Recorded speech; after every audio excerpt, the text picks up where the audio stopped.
Como una forma de contribuir a la sana práctica de los deportes, resaltando su protección jurídica, presentamos Deporte al Derecho.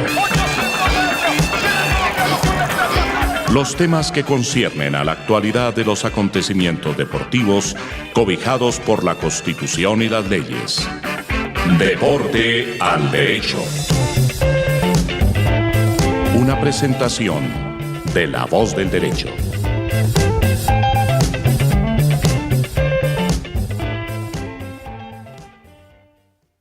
Buenos días, buenas tardes, buenas noches, desde donde y cómo nos oigan y nos vean. Esto es La Voz del Derecho y es Deporte al Derecho, un programa que trata los temas jurídicos del deporte. Normalmente somos 4, Marcelo Vi, Alejandra Vidaurre,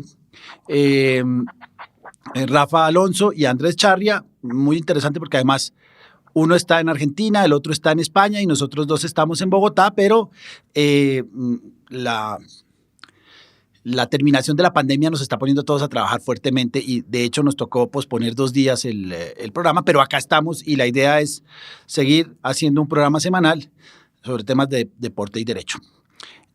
Nos hemos centrado mucho en el fútbol. Yo no digo que sea desafortunadamente, pero el fútbol es el que se lleva más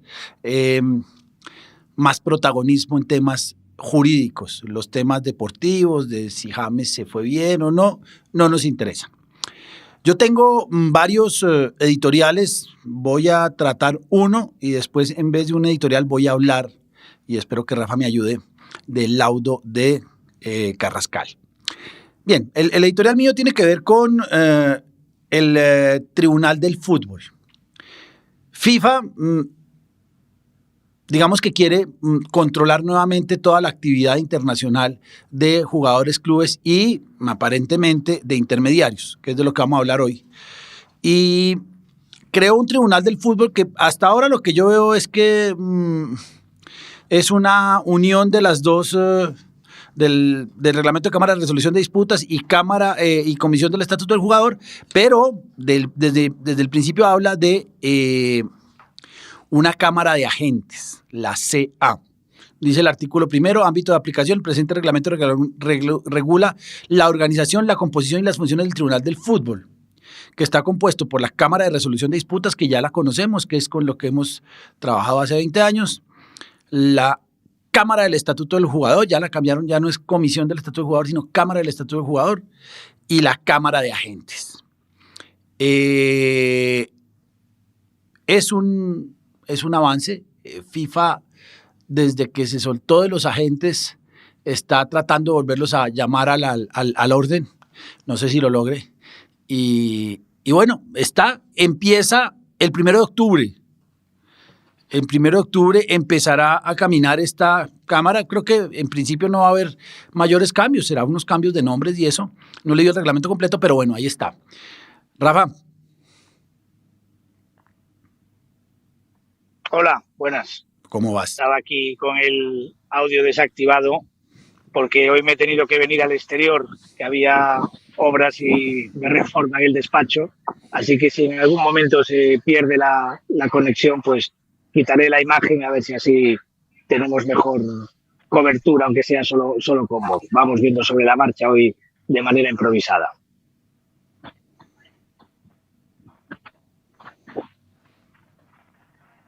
Sí, señor. ¿Tu editorial?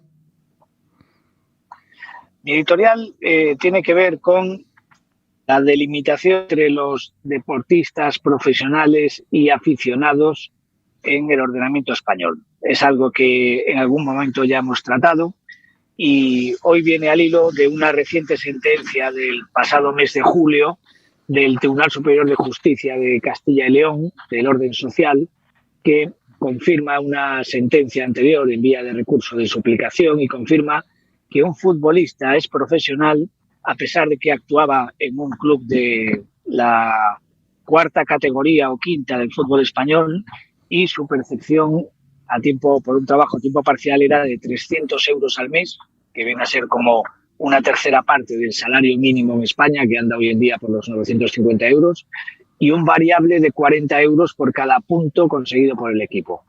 Al final, lo que hace el tribunal es decir, si usted le está retribuyendo a un jugador de fútbol la misma cantidad mes tras mes, con independencia de los gastos que tenga el jugador por practicar el fútbol, usted no ha acreditado cuáles son los gastos que se están compensando y, por lo tanto, estamos ante un verdadero salario y, consecuentemente, ante una relación laboral de carácter profesional.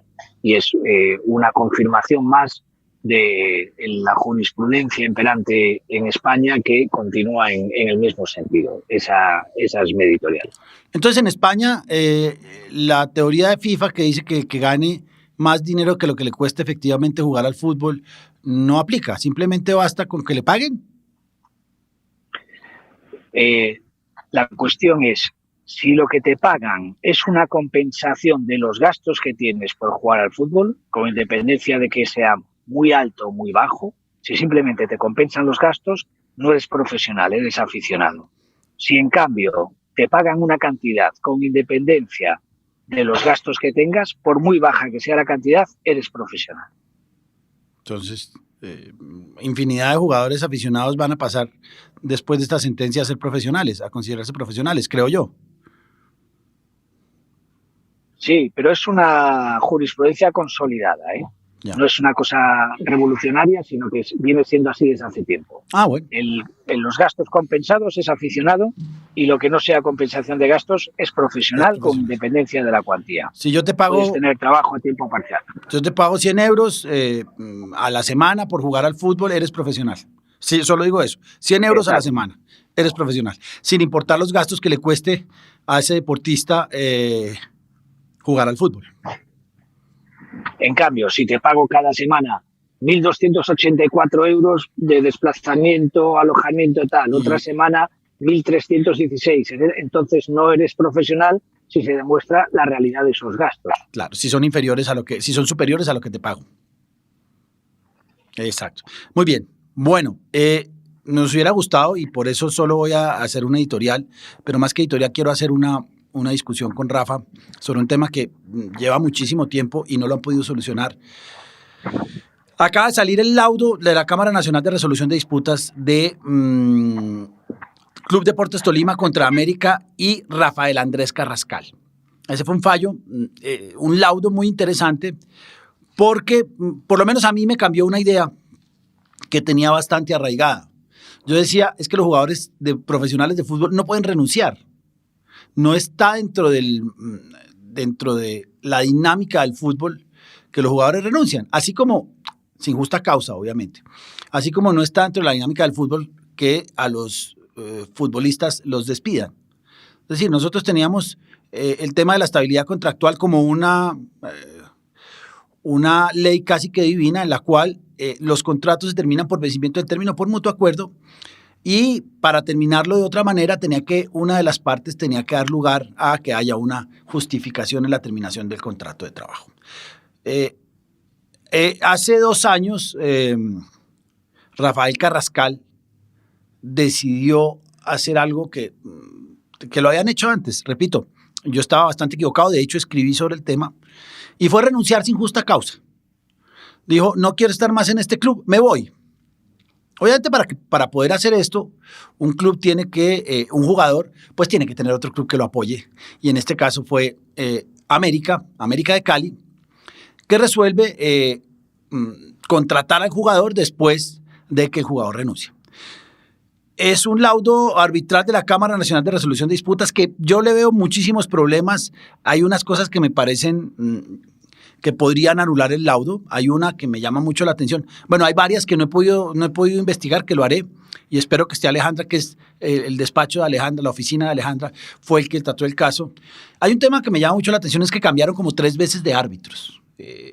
Una vez renunciaron todos y después han ido cambiando, y no lo entiendo. Y repito, lo único que dice el laudo es: se cambió el árbitro, se cambiaron los árbitros renunciaron, y al final un tribunal distinto al que inicialmente se sorteó, porque creo que fue por sorteo, fue el que dictó el laudo.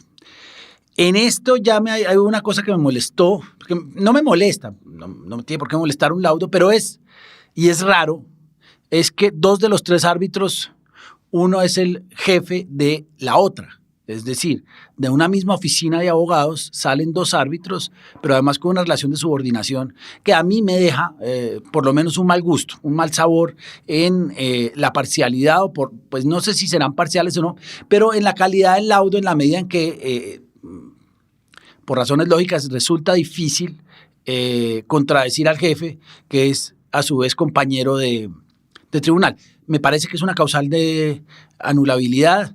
Y me parece que es un tema a estudiar porque, repito, es raro. He hablado con 2 o 3 amigos de tribunales arbitrales comerciales y lo que dicen es un poco lo mismo de mi línea. Es raro. No, un tribunal arbitral con esos 2 árbitros, con ese panel, pues, seguramente se debería haber recusado o cosas de este estilo que no se hizo, pero ahí está. Pero hay un tema que a mí me llama mucho la atención porque no lo hemos solucionado, ni acá, ni en FIFA, ni en el TAS, y no sé si en España lo tengan solucionado. A falta de cláusulas de rescisión, cuando el jugador, en este caso, Rafael Carrascal, siempre digo Santiago, pero es Rafael Carrascal, no es Santiago el de River, sino Rafael el de América, que creo que ahora está en Cerro Porteño. Rafael Carrascal renuncia y no tiene cláusula de rescisión. Entonces, es decir, nadie está alegando la justa causa ni nada.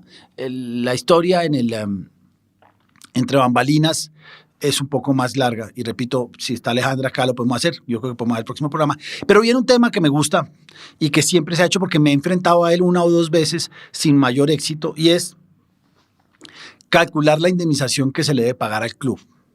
Porque para todos es un hecho que hay una pérdida para el Tolima, para el club empleador, que al que el jugador le renuncia. Si hay una cláusula de rescisión, supongamos que es una cláusula de rescisión adecuada, pues será el valor de la cláusula de rescisión. Y habría que hablar de la calidad de la cláusula de rescisión. Pero si no la hay, es el tema de cuánto le debe el jugador al club.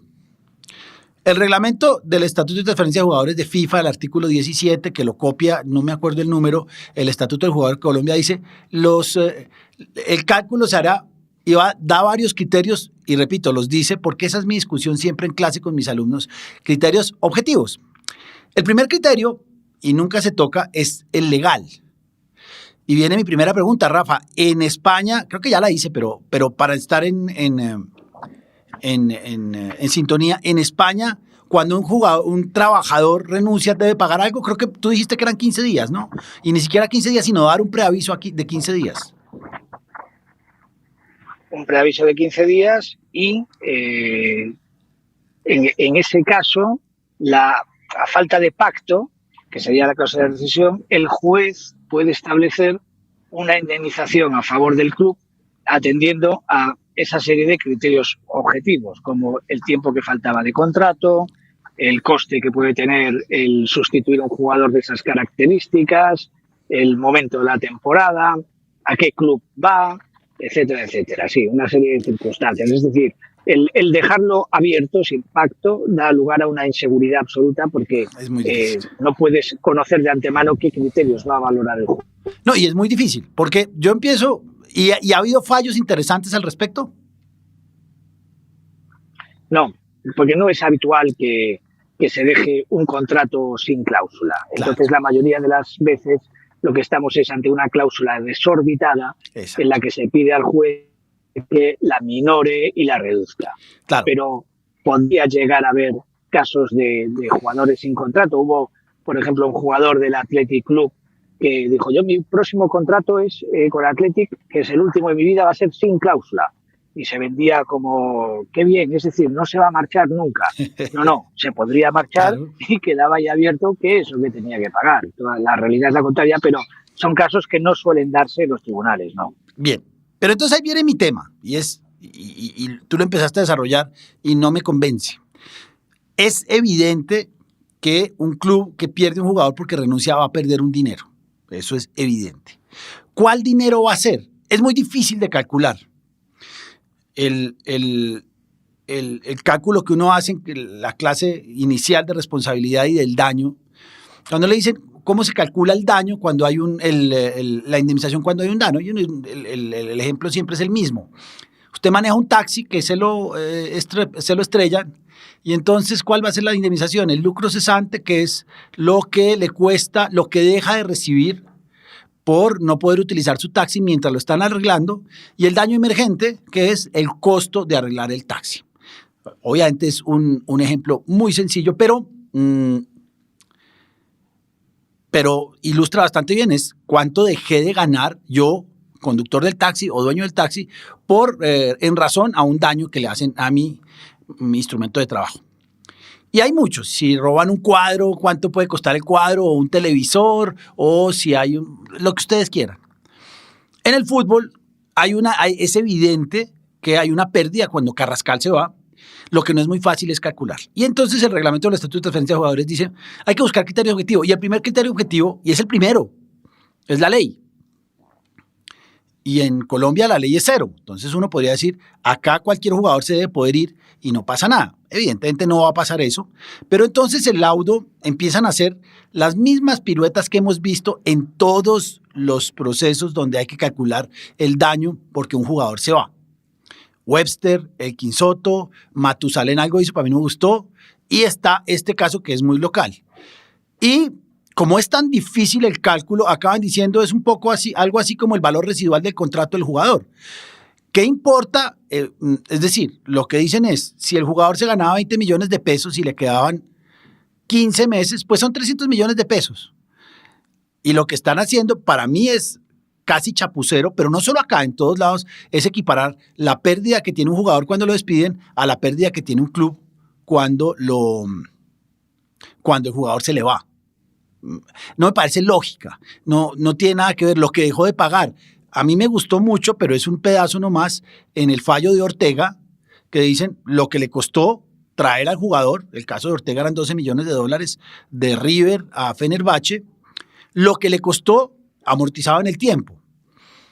Este jugador le costó, creo que muy poco dinero, no le costó tanto como lo que esperaba el Tolima recibir, y entonces ese es uno de los montos a calcular. Si lo vendieron, si el jugador llegó por un pago de 100 millones de pesos y a un contrato a 3 años, pues digamos que parte de la indemnización serían 66 millones de pesos, una tercera parte es lo que estaría amortizado. Pero siempre acabamos, y es mi crítica, y no sé si Rafa esté de acuerdo conmigo o no, siempre acabamos diciendo el valor de la indemnización es el valor residual del contrato. Y ahí no se calcula el daño. Ahí lo que dice es muy difícil y entonces le vamos a dar alguna cifra. Y lo último que aparece, y eso sí casi siempre es el mismo, es el valor del jugador en Colombia. Más o menos, acá como el dólar está alto, es un poco menos, pero más o menos un jugador en el TAS y en la Cámara Nacional de Resolución de Disputas y en FIFA vale $150.000. Entonces es un llamado de atención también a los clubes para que hagan bien las cosas, porque si no, cada vez que van a tener una disputa por un jugador empleado por ellos, van a acabar recibiendo $150.000. Santiago Arias, Elkin Soto, Santiago Carrascal y para el Tribunal Arbitral del Deporte, Fernando Uribe. Todos costaron $150.000 más o menos. No sé cómo es el. Claro, es que en España las cláusulas de rescisión les ayudan mucho. Pero yo claro, me veo con ese problema y no sé qué decir. Sí, la jurisprudencia de las cláusulas de rescisión en España no ayudan para esto. No. Pero yo estoy en tu línea y yo creo que aquí lo que habría que tener en cuenta sería de entrada el perjuicio directo causado al club. Claro. ¿Es posible o no es posible reemplazar a ese jugador y qué tipo de perjuicios puede tener? Perjuicios directos y perjuicios potenciales. En caso de que sea posible reemplazarlo, ¿cuál es el coste de ese reemplazo? ¿Y qué diferencia va a haber entre el salario que tenía el jugador anterior y con el que tengo que reemplazarlo deprisa y corriendo? Creo que serían elementos a tener en cuenta con independencia del perjuicio deportivo que puede sufrir un equipo, sobre todo si se trata, obviamente no es lo mismo, un jugador titular indiscutible que un jugador que apenas contaba en la plantilla, pero la marcha de un puntal del equipo puede tener una trascendencia inmediata en la clasificación y sabemos que a día de hoy la clasificación se traduce también en ingresos económicos de cada temporada siguiente. Entonces creo que son múltiples variables a tener en cuenta y no solo el valor residual del contrato, como bien dice. Que no tiene nada que ver con la pérdida, eso está muy bien. Bueno, eso seguramente lo hablaremos después, ya cuando tengamos el laudo de Carrascal más estudiado y sobre todo cuando esté Alejandra, que fue su despacho el que lo llevó. Pero queríamos hablar con Rafa y nos hubiera gustado que estuviera Marcelo, de pronto después hacemos una segunda parte, sobre la situación de los agentes y los intermediarios. Es un hecho que los agentes intermediarios son una parte muy importante del fútbol. Manejan cantidades enormes de dinero, pero más que eso, manejan y controlan una serie de situaciones, de equipos, de jugadores que les da un poder bien interesante. Jorge Méndez y se me olvida siempre el otro, Raiola, es que se llama Mino Raiola, son dos personajes que han desafiado directamente la autoridad de las federaciones y inclusive de la FIFA, y es difícil que los puedan, salvo que tengan temas de lavado de activo y cosas de estas, es difícil que les puedan, como dirían en Chile, parar los carros o en España. Es bien difícil. ¿Qué pasa en España, Rafa? ¿Cómo es el tema en un país donde los jugadores se mueven permanentemente y donde yo me acuerdo cuando empezó esto acá, cuando Colombia empezaba eran 4 y España debía tener 80? ¿Cómo está ahorita cómo está ahora el tema y más o menos cuéntanos algo? Debemos andar por más del doble.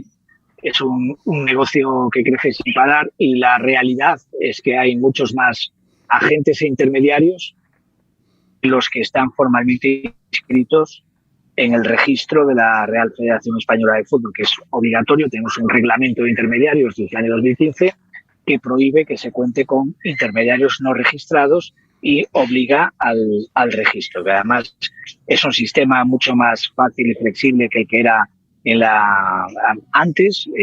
Recuerdo que hace no muchos años era necesario aprobar un examen y ahora básicamente se solventa todo con declaraciones responsables en las que manifiestas tener una reputación intachable y una entrevista personal en la que el secretario general o en quien este delegue, en una entrevista que también puede hacerse incluso por medios telemáticos, que está previsto, compruebe que eres una persona al menos apta para asesorar en el mundo del fútbol. Pero la realidad es que hay mucho intrusismo en el sentido de que hay gente que se dedica a esto sin estar registrado. Claro, es intrusismo desde el punto de vista de las normas deportivas, pero no es intrusismo desde el punto de vista del derecho general, fuera del ámbito federativo, porque rige la libre prestación de servicios y no es una profesión colegiada regulada y estatal. Entonces, lo cierto es que se producen muchas reclamaciones de agentes que no están registrados y esos obviamente no pueden reclamar dentro de la federación, que en este caso sería la reclamación ante el Comité Jurisdiccional de la Federación Española de Fútbol, que es muy eficaz y que dicta sus resoluciones, que además, si no son cumplidas, por ejemplo, si el jugador condenado a pagar X cantidad a su agente en virtud del contrato no atiende ese pago, puede ser sancionado disciplinariamente y resultar suspendido varias jornadas. Es un sistema muy eficaz desde ese punto de vista. La federación... los agentes no registrados. ¿Perdón? No, pregunto, ¿la federación tiene un sitio específico para solucionar los conflictos entre agentes, jugadores y clubes?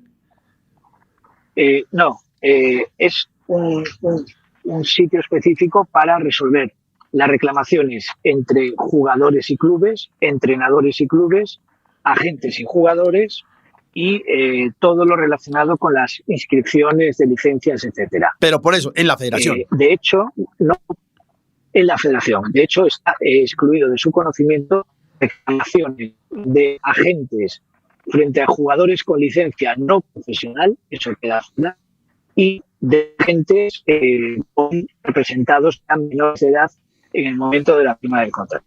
Pero sí que conoce de reclamaciones de agentes contra jugadores con licencia P, con licencia profesional. ¿Qué hacen en cambio los agentes que no están inscritos en la federación? Pues tienen que ir a los tribunales de justicia a reclamar el incumplimiento de su contrato.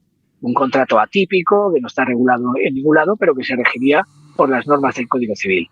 En estos casos, lo primero que hace la defensa del jugador es aducir que ese contrato es nulo porque ese intermediario no está registrado el contrato excede la duración límite que está establecida en la normativa federativa o excede la comisión que se pactó las recomendaciones máximas establecidas por los órganos federativos. Entonces nos encontramos con el problema de que el juez ordinario se ve en la tesitura de aplicar la norma federativa o aplicar el derecho común. Pero cada vez más está imponiéndose la corriente tendente a aplicar el derecho común, pero teniendo en cuenta la normativa federativa a modo de usos y costumbres en el sector, lo cual es al final un espaldarazo a favor de la inscripción en la federación, porque si al final le van a aplicar a la gente una serie de obligaciones de las cuales pretendía huir cuando no se registró, pues le vale más la pena registrarse y además tendrá el privilegio de resolver de manera más rápida esos conflictos dentro de la federación en lugar de ir a la jurisdicción ordinaria. ¿Y tiene que ser un agente registrado en España? O yo, si por ejemplo, yo soy el agente de un jugador de Falcao, que está en Rayo Vallecano, y Falcao, y yo soy colombiano y tengo una licencia como intermediario expedida por la Federación Colombiana de Fútbol, y Falcao no me paga el dinero por la transferencia que se hizo al Rayo Vallecano, me debe 300.000 euros. Yo podría ir como con Falcao y Rayo Vallecano allí y yo agente registrado en España, en Colombia. Me pones en la duda, la verdad, habría que estudiarlo. Yo de entrada, en ese caso, como agente, claro, ahora, cuando entre en vigor la Cámara de Agentes, yo me iría a la Cámara de Agentes de FIFA, claro, porque estamos ante un conflicto claramente internacional. Y además de esa manera conseguiría que incluso la FIFA obligase a la Federación Nacional correspondiente a aplicar las sanciones que se hubieran determinado en caso de incumplimiento de la resolución de la Cámara. Pero me queda la duda de si el Comité Jurisdiccional se declararía competente o no, porque desde luego si el que viene voluntariamente es el agente, pues ya desaparece la cuestión de la competencia sobre el mismo, porque es él el que se está sometiendo y está reclamando allí, ¿no? Me suscitaría más dudas la reclamación contra alguien que no está afiliado a la Federación Española y dirá, ¿a mí por qué me tiene que dirigir una reclamación un órgano de una federación de la cual yo no soy miembro? No sabía que existía esa cámara. Bien, en Colombia también hace unos 8 años existía todo el sistema de licenciamiento de agentes donde había que hacer un examen que tenía algún grado de complejidad y había que pagar un dinero y también llevar unas certificaciones de buena conducta, y en Colombia existía un documento que ya se acabó, que es el pasado judicial, donde indicaba que no había ningún tipo de problema penal con el candidato a ser agente. Pero FIFA acabó con su control sobre los agentes, los volvió intermediarios, hizo un reglamento que es bastante, que no dice mucho, dice un poco cómo se logra la licencia y 2 o 3 cosas más. Siempre dice que si no se utiliza un intermediario registrado, podrá haber sanciones disciplinarias. Yo no conozco la primera a un club o a un jugador que utilizan, y acá sí que es usual que utilicen agentes que no estén registrados. Esto cambió y ahora simplemente lo que decía Rafa es igual. Antes solo podían ser personas naturales, ahora pueden ser personas naturales y jurídicas. Lo que pasa es que las personas jurídicas tienen que dar digamos que eso es en dos etapas para que la persona jurídica pueda ser considerada como intermediaria de jugadores. La primera es que se debe registrar una persona natural, y una vez esta persona natural ha sido registrada, al año siguiente o al periodo siguiente puede registrar la compañía, pero siempre deberá ser manejado el negocio de la intermediación directamente por un intermediario registrado. Podrán actuar y podrán iniciar o hacer todas los preparativos del negocio los empleados de la persona natural, pero deberá ser de la persona jurídica, pero deberá ser la persona natural la que al final realiza la labor de intermediación. Y repito, eso cambió. Yo me llamó mucho la atención porque estaba buscando otro reglamento y me dicen que hay un informe anual consolidado de pagos a intermediarios en el 2021. como salió el de los 10 años de intermediación de transferencias de FIFA, yo dije, bueno, vamos a ver qué tan coherente con lo que dice FIFA, dice la federación. Y da risa, por no decir que de dolor.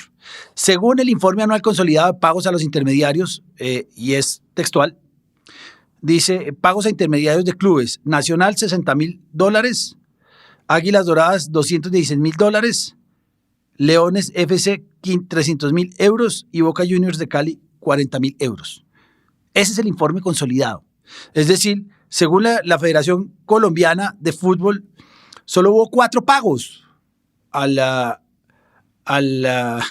los intermediarios por parte de los clubes y cuando habla de jugadores, a jugadores, son 2, 4, 6, 8, 10, 12, 14, 16 intermediarios y ni siquiera hay una cifra. De manera que, y ahí va mi reflexión, en Colombia, como en muchas otras actividades, el tema de intermediarios es absolutamente informal.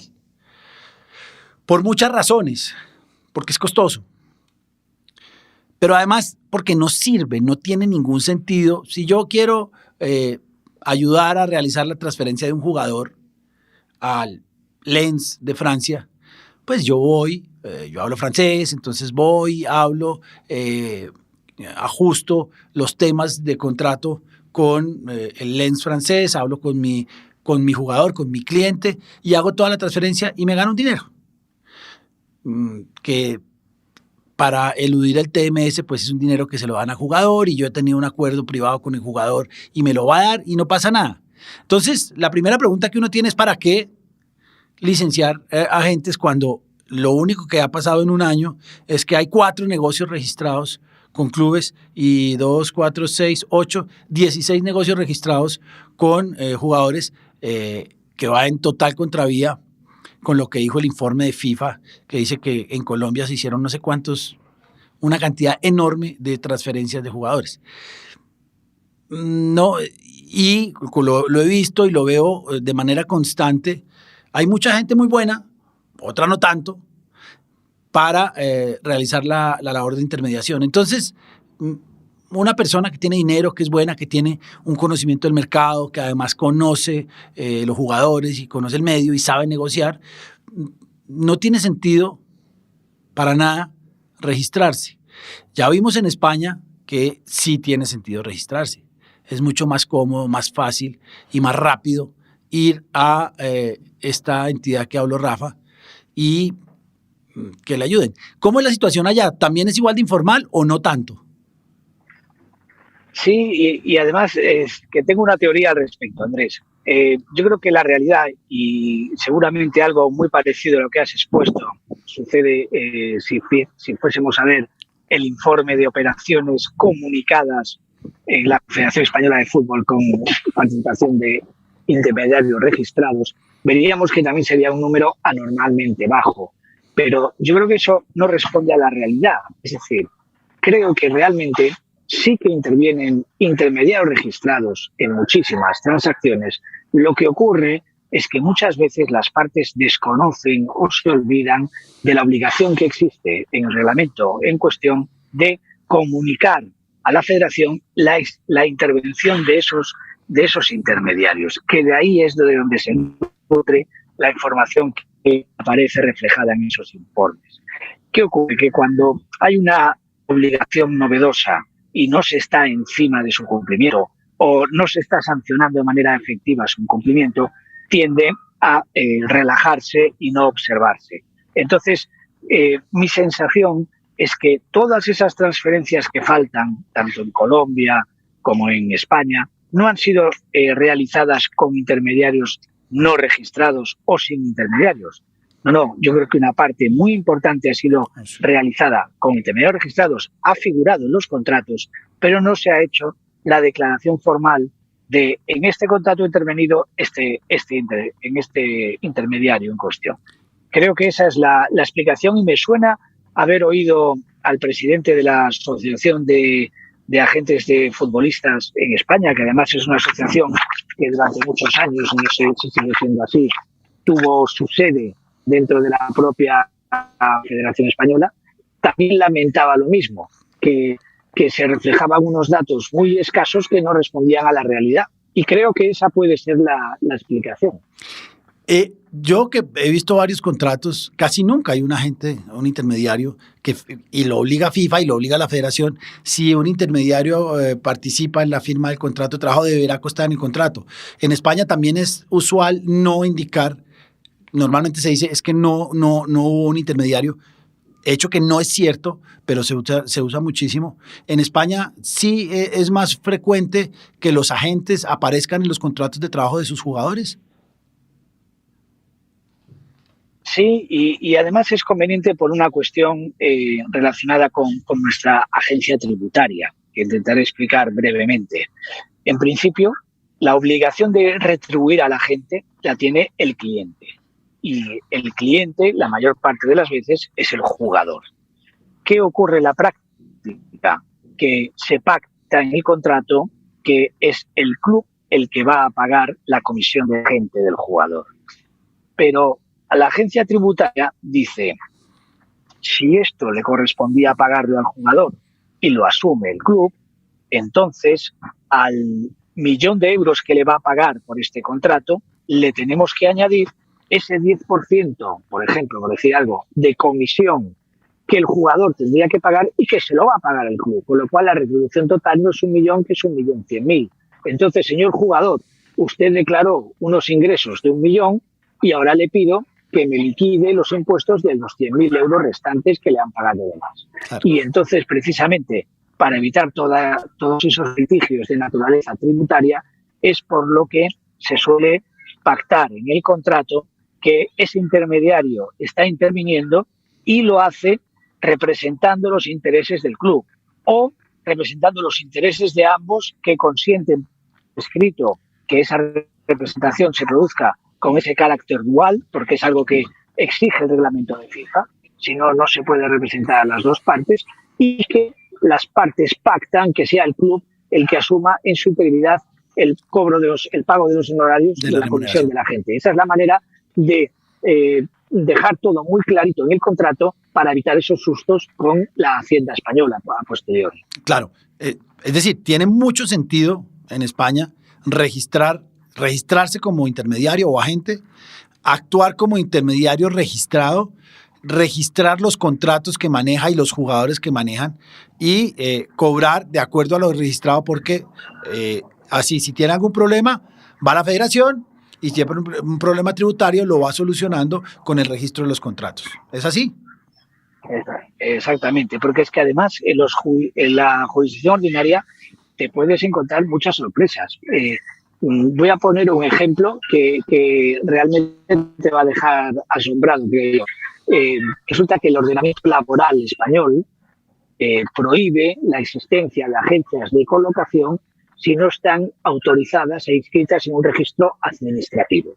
Entonces, más de una vez planteado por parte de la defensa del jugador que se defiende de la reclamación de un agente, oiga, señor juez, este señor que me reclama comisión lo hace en un contrato nulo, porque me está cobrando por un servicio de colocación como el empleo de futbolista de un club, y este señor no está inscrito como agencia de colocación en ningún registro administrativo y no puede intermediar en la contratación laboral de personas en España.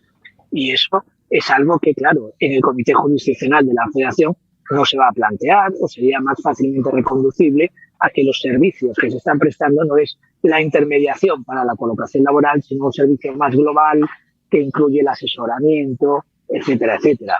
Por eso, sin lugar a dudas, el lugar natural y mejor para que un agente reclame el cumplimiento de los contratos es el seno de la Federación, en este caso el Comité Jurisdiccional, pero también tiene el peaje de que tendrás que ajustarte a las exigencias del reglamento y no podrás hacer esas trampas que se hacen cuando eludes la vía federativa, que es pues exceder la duración de los 2 años, establecer comisiones por encima del máximo fijado por la Federación, etcétera, etcétera.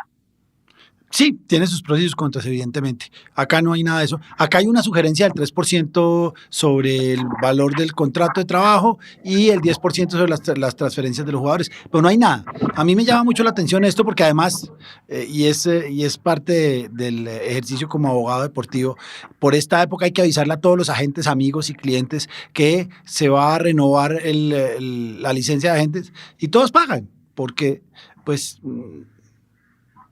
hay que tener el carnet, como dicen acá, pero no sirve para mucho. En España, evidentemente, yo no lo conocía. Funciona bien y es interesante por lo menos pensar, y casi siempre la decisión será sí, voy a ser registrado en registrarse. Pero bueno, eso acá no ocurre. Tengo una última duda y me voy a salir un poco del tema y si no sabes, la respuesta es válida. Leyendo los representantes de la justicia, todo el tema de Xavi el vasco, no Xavi el catalán, con la agencia tributaria, que al final él sí logró probar y no lo pudieron condenar a pagar unas sumas importantes de dinero, que la agencia que tenía, que creo que era en Luxemburgo, que manejaba sus derechos de imagen, efectivamente estaba explotando derechos de imagen del jugador, que estuvo en Liverpool, Bayern Múnich y Real Madrid, ¿no? ¿Cómo se llama? ¿Xavi Alonso? Exacto, es tocayo mío de apellido, Ajá. Xavi Alonso, salido de la cantera Real Sociedad, hijo de un famoso jugador de la selección española, Real Sociedad y Barcelona. Y sí, el suyo fue un conflicto tributario. Lo intentaré explicar muy brevemente. Sabemos que los futbolistas pueden recibir pago de salarios y pago por la cesión de la explotación de sus derechos de imagen. Y esa cesión de la explotación de los derechos de imagen tiene una tributación más favorable.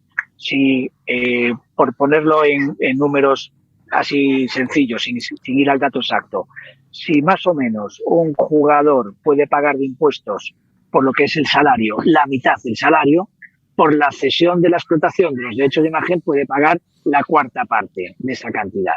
Entonces les interesa que la mayor parte de sus ingresos vayan vía derechos de imagen y no vía salarios, que es lo que tiene una tributación más alta. ¿Qué ocurre? Se estableció en una norma tributaria la presunción de que lo máximo que podía atribuirse a la explotación de los derechos de imagen sería un total del 15% del total de ingresos que percibiese el futbolista del club. Y el 85% restante sería salario. Eso fue interpretado por la gran mayoría en sentido de acuerdo. Nos dejan hasta un 1% de derechos de imagen. Pero realmente lo que quería decir la norma y la interpretación que hace la agencia tributaria es incluso por debajo del 15% tienes que demostrar que esa cesión de derechos de imagen tiene causa en un contrato real y que se está haciendo uso de esa explotación. No vale una apariencia de cesión para simplemente beneficiarse de una tributación más flexible. Y en la práctica, la forma de demostrar que una actividad se ejerce realmente es demostrando que esa sociedad que ha adquirido la explotación de los derechos tiene un local y tiene al menos un empleado. Y si no tienes ninguna de esas dos cosas, se presume que estamos ante un fraude para tributar menos. En el caso de Xavi Alonso se consideró que las explicaciones que daba no eran suficientes y él decidió ir a juicio. La mayoría de los futbolistas, aunque tenían motivos para defenderse, prefirieron no arriesgarse y aceptar una pena de conformidad mayor en el sentido de pagar una multa y eludir totalmente cualquier pena de prisión. Y Xavi Alonso, en cambio, totalmente confiado en su inocencia, decidió rechazar cualquier tipo de pacto con la Fiscalía y llegar hasta el final. Y además ganó dos veces. Dos veces. Ganó, después se anuló ese juicio, se repitió y volvió a ganar. Dirían acá un vasco terco, pero bueno, eso está bien. Sí. Bueno. Exactamente. Muy bien, Rafa, nos quedó bueno el programa. La gente que quiera saber de agentes intermediarios, que en este momento yo creo que van a volver a salir a la palestra, les va a ser muy útil este programa. Muchas gracias, Rafa. Estuvo muy bien el programa. Veo que estás al aire libre y hay algunos sonidos, yo no alcanzo a... No te puedo ver, pero me cuentan acá. Nos vemos la próxima semana en un programa más de Deporte al Derecho. Muchas gracias, Luis. Muchas gracias, Rafa. Nos vemos. como una forma de contribuir a la sana práctica de los deportes, resaltando su protección jurídica, hemos presentado Deporte al Derecho. Los temas que conciernen a la actualidad de los acontecimientos deportivos cobijados por la Constitución y las leyes. Deporte al Derecho. Una presentación de La Voz del Derecho.